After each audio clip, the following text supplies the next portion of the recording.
പട്ടാമ്പിയിൽ പുതിയ വലിയ Emmanuel silks ഉദ്ഘാടനം ഓഗസ്റ്റ് 17 ശനിയാഴ്ച രാവിലെ 10:30 ഇമ്മാനുവൽ സിൽക്സ് പട്ടാമ്പി.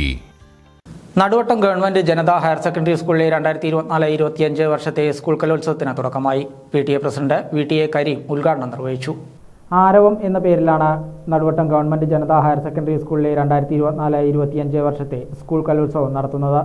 രാവിലെ സ്കൂൾ ഓഡിറ്റോറിയത്തിൽ നടന്ന ചടങ്ങിൽ PTA പ്രസിഡന്റ് VTA കരീം ഉദ്ഘാടനം നിർവഹിച്ചു. Principal S. ജൂഡ് ലൂയിസ് അധ്യക്ഷനായിരുന്നു.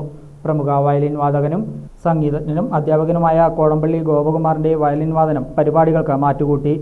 MPTA president KV Sharada, PTA അംഗങ്ങളായ ഷംസുദ്ദീൻ, ഷർഫുന്നീസ, ഷിഹാബ്, സ്റ്റാഫ് സെക്രട്ടറിമാരായ K. Sreekanth, C. Riyasuddin, head mistress CV Radhika തുടങ്ങിയവരും പങ്കെടുത്ത് സംസാരിച്ചു. തുടർന്ന് വിദ്യാർത്ഥികളുടെ വിവിധ കലാപരിപാടികൾ അരങ്ങേറി. 5 വേദികളിലായാണ് മത്സരങ്ങൾ നടക്കുന്നത്. മുഖ്യവേദിയായ PTA ഹാളിൽ ചെണ്ട തായമ്പക മത്സരത്തോടുകൂടിയാണ് അരങ്ങുണർന്നത്.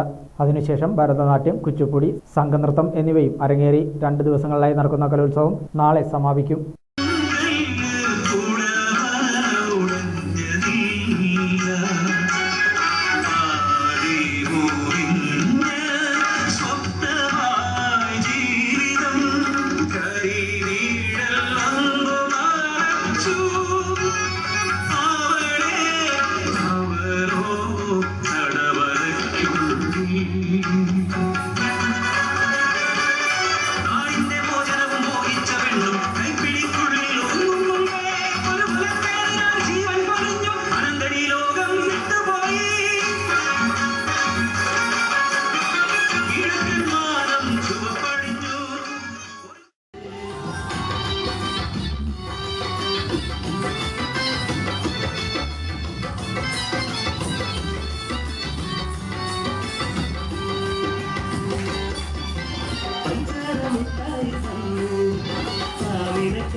Usted